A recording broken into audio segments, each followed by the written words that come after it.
The message came while I was sitting at the small kitchen table in my rented apartment, sorting through a pile of holiday envelopes I hadn't decided to mail. My phone buzzed once, a sharp vibration against the quiet. I expected a reminder from the pharmacy or a newsletter I'd forgotten to unsubscribe from.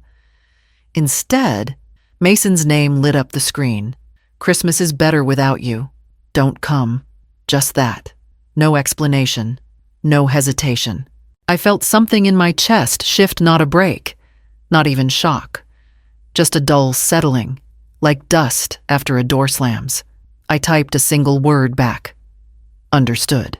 My thumb hovered for a moment before I hit send, but only out of habit. The kind of reflex left over from years of hoping a conversation could still be saved. It couldn't.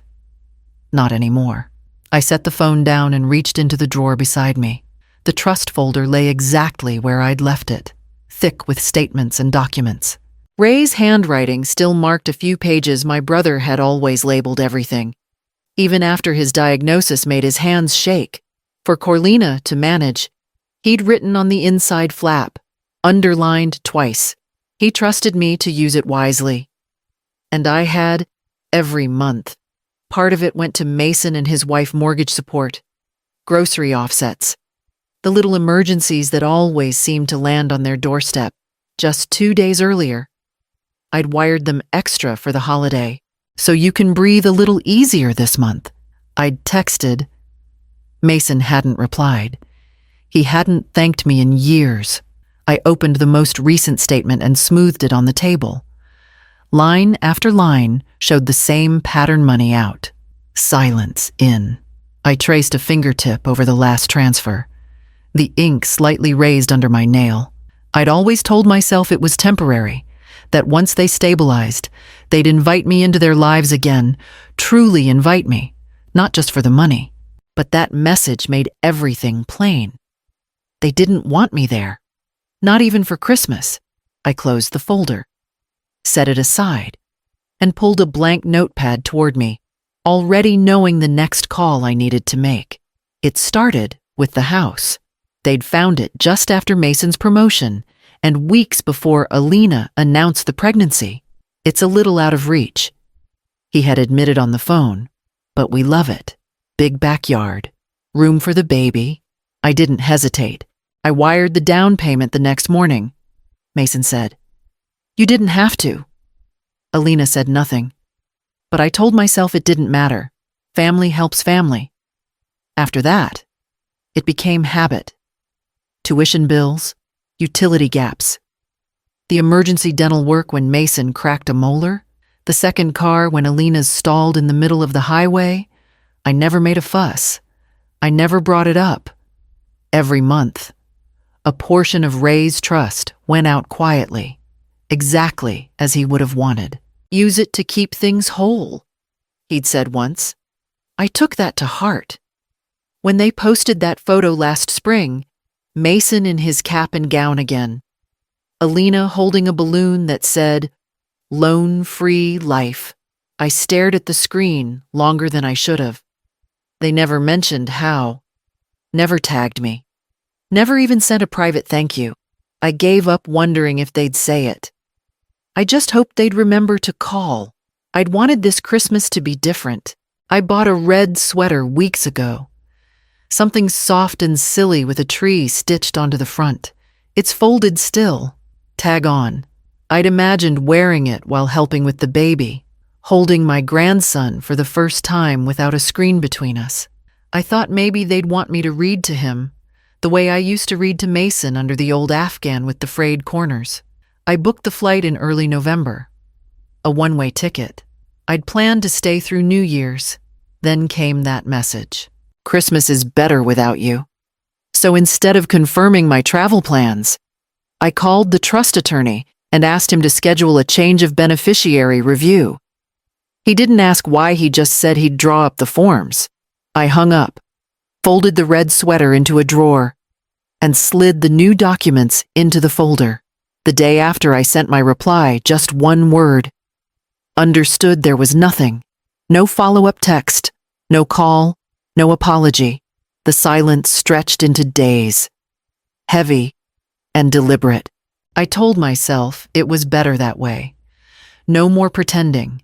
No more awkward conversations where I had to tiptoe around my own place in their lives. But the ache lingered. Not sharp, just steady, like an old bruise I couldn't stop bumping into. 3 days later, I opened my tablet and saw it. Alina's post. Bright and glossy, a photo of their living room trimmed like a magazine spread perfect tree, matching pajamas. Cocoa mugs with marshmallows lined in a row. Best Christmas ever, just us. No drama this year? I read it twice. The words were simple, but I knew who they were for. No drama. That's what I'd become to them. Not a person. Not a grandmother. Just a potential inconvenience. I didn't comment. I didn't even close the post right away. I just sat with it. Then I stood up, walked to the small cabinet near my bed, and pulled out the folder labeled Ray's Trust. Emergency clauses. It was heavier than I remembered. Tucked inside was the clause he'd insisted on including when we first met with the attorney, Clause 14. In the event of significant emotional or financial abuse, the trustee may, at her discretion, redirect all disbursements pending legal notification. I hadn't thought of it in years, but I hadn't needed to. Until now.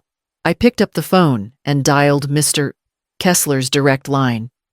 He picked up on the second ring. It's time, I said quietly. Let's activate Clause 14. He didn't ask questions. Just said, understood. I'll file it today.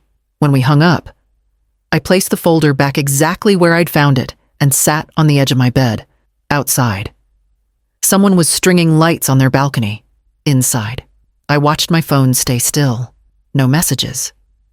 No missed calls. Just the quiet hum of something beginning to shift. 2 days before Christmas, I packed a small overnight bag and took the bus north. No suitcase. No gifts. Just a coat, a scarf, and a room reservation under a name they wouldn't recognize. I hadn't stepped foot in my hometown in over a year. Not since they told me the guest room had been converted into a home office for the baby's things. I didn't argue. I just stopped visiting. This time, I didn't ask to stay. The motel sat just off the highway, the kind of place with buzzing lights and a heater that groaned when it turned on. I asked for a room facing the main road so I could see the street they lived on, the house I used to help keep running. That night, I sat by the window with the curtains slightly parted. There it was, their porch light glowing. The same wreath I'd mailed 2 Decembers ago still hanging pine cones. Red ribbon, a brass C in the middle for Carter. No one thanked me for it then. No one took it down either. Their new SUV was parked in the drive. The one I co-signed for when Carter's job was in flux. Payments were on time. Always deducted from the trust, never from their account. From where I sat, I could see silhouettes moving behind the blinds, laughter, flashing lights. The tree lit up in the corner of their front room, the one spot I had dreamed of standing in this year, holding my grandson, maybe even sharing a toast. I stayed by the window long enough to count the blinking lights and memorize the rhythm of their celebration. Not once did anyone step outside. Not once did anyone glance toward the street. No calls, no messages, no sign they knew or cared I was close. Just the flicker of lights in a house that didn't need me anymore. I pulled the curtain closed and reached for the envelope Mr. Kessler had overnighted. Still sealed. Still heavy in my bag. Christmas Eve morning. The motel heater was rattling again when my phone buzzed. Unknown number. Oregon area code. I didn't pick up. I didn't have to. The voicemail came through seconds later. Ms. Corlina Rivers. This is Andrew Feldman, legal counsel for your son and daughter-in-law. I'm calling regarding recent disruptions involving the Carter family trust distributions, specifically relating to the mortgage and insurance accounts associated with. I sipped the burnt motel coffee and turned up the volume. We noticed the automatic payments were declined yesterday. The mortgage servicer is requiring immediate action to avoid penalty. I'd like to discuss whether this was an oversight or if changes have been made to the trust terms. Please call me at your earliest convenience. The message ended with the usual polite tone, the kind that masks urgency behind syllables. I saved the voicemail and let the phone fall onto the bed. So they'd noticed. Good. The emergency clause I'd activated with Mr. Kessler allowed me to freeze all distributions without notice, pending review. Clause 14 was written exactly for moments like this when the trustee had reason to believe the beneficiary relationship had become exploitative, coercive, or detrimental to the dignity of the grantor. Ray's words, not mine. He'd always had a way of protecting me. Even now, they never expected the flow to stop. That was the real panic. Not that I was hurt. Not that I was alone in a motel down the street from their glowing windows. But that the money stopped showing up on time. I poured a second cup of coffee. It tasted like cardboard. But I drank it anyway. There were no Merry Christmas texts. No missed calls from Carter asking if I was okay. Just a voicemail from a man who got paid to sound concerned. I didn't reply. Not then. Not that day. Instead, I sat on the edge of the bed and flipped open the folder from Mr. Kessler. I reviewed the revocation forms line by line, pen uncapped and steady in my hand. The papers in front of me weren't just numbers. They were memory, footnotes of every quiet rescue I'd made on their behalf. I reviewed them slowly. The mortgage approved with my credit, co-signed through the trust. They couldn't qualify on their own. Not back then. Carter's job was too new.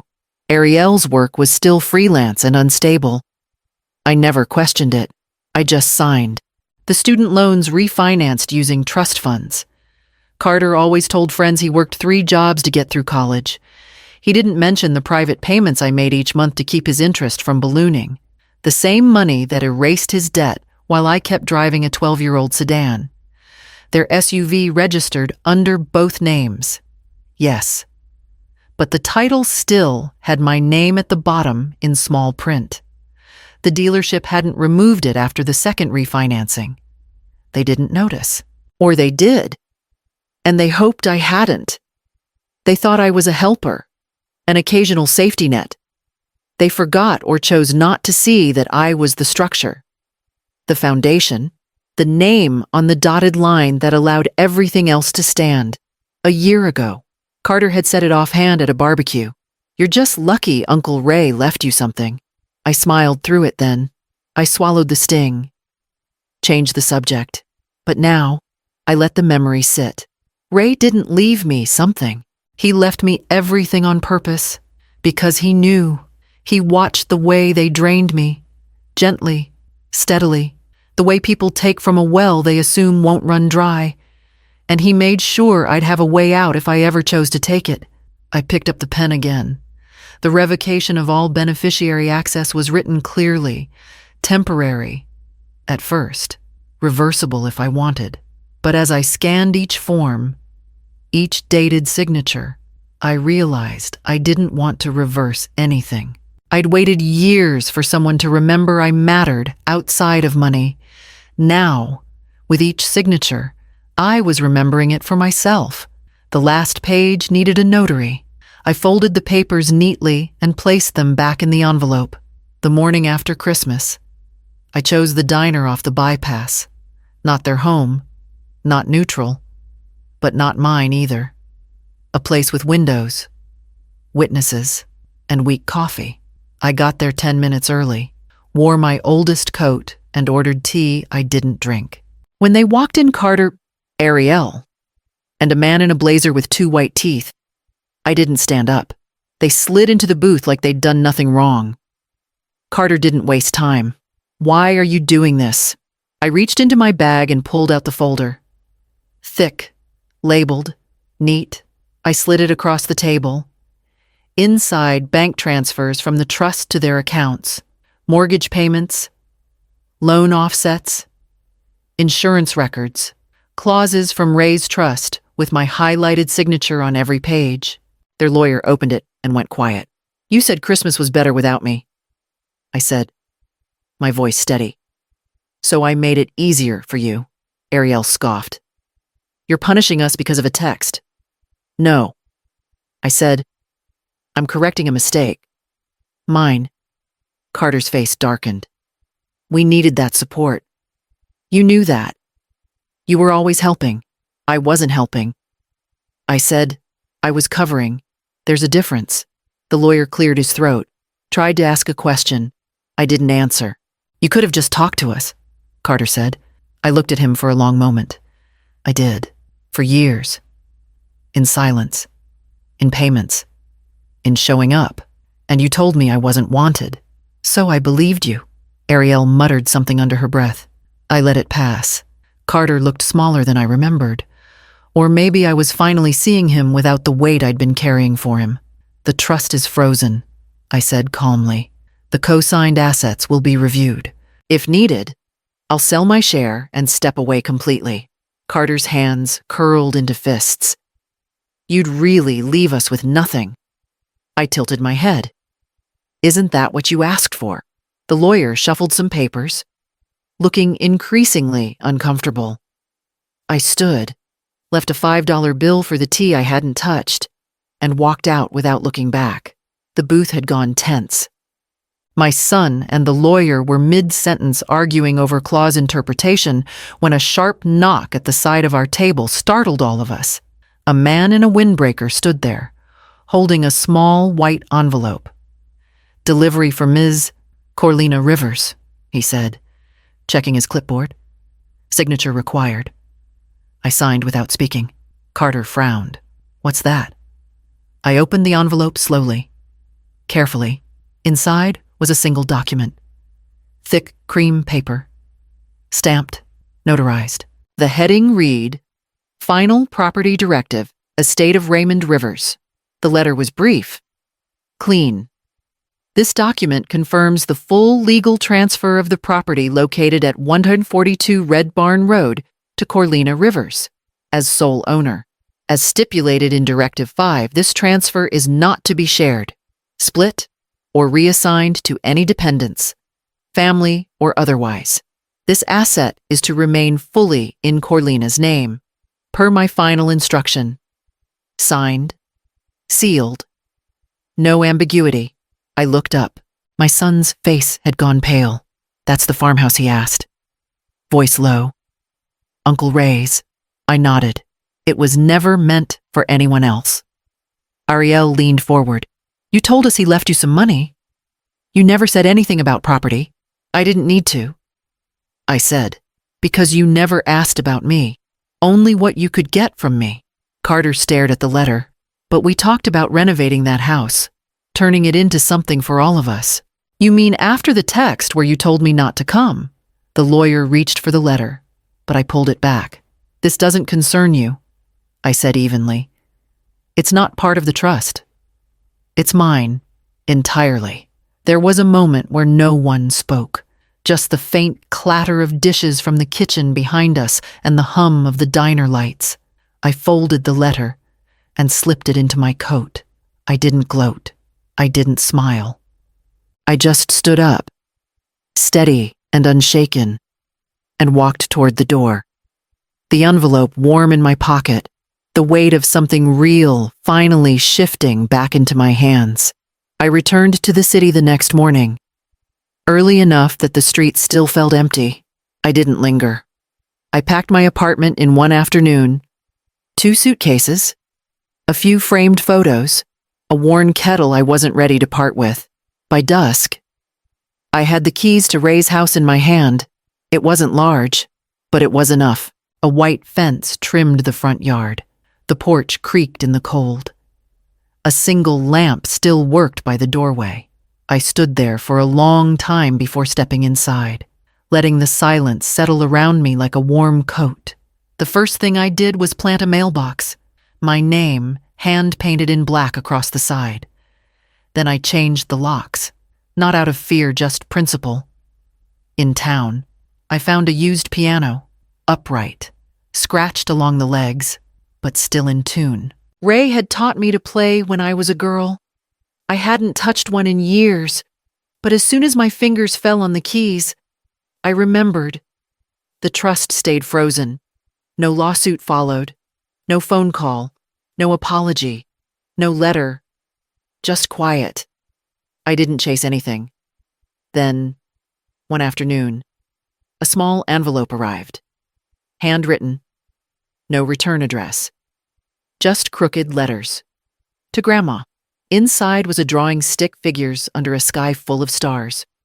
One labeled me, one labeled you. Crayons had pressed so hard into the paper that it was bumpy in places. I missed you at Christmas. That's all it said. I held the paper carefully, smoothing out the creases, and pinned it to the side of the fridge. It was the first thing I'd put up that didn't come from obligation. I made tea, sat by the window as the sun cut through the trees. The world outside was still cold, but I didn't feel hollow anymore.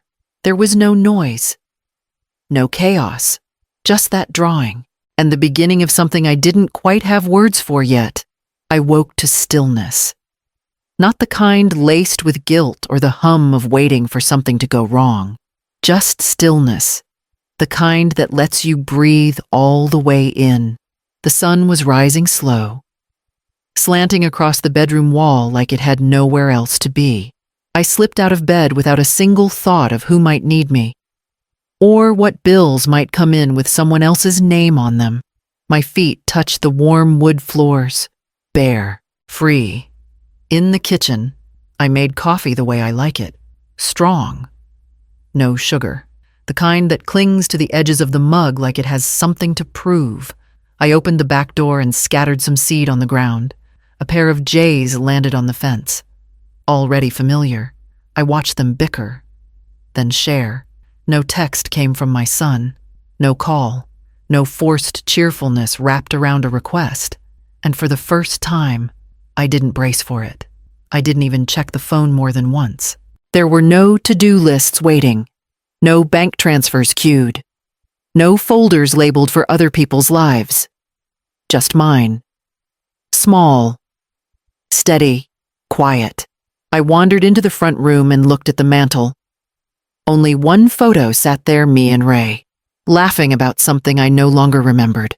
We were both sunburned and tired, probably after fixing his fence or painting the shed, but our faces were open, honest, real. I touched the edge of the frame, not out of grief, out of gratitude. I stepped outside to check the mail, just because I could, just because it was my mailbox. On my land, outside a home with my name on the deed, not an add-on, not a favor, not a footnote in someone else's life, mine. I stood there for a long moment, in the chill of morning, and realized I hadn't flinched once since waking up. Not from memory, not from noise, not from dread, and maybe that was the beginning of something new. Not a comeback, just a start. Finally mine to choose.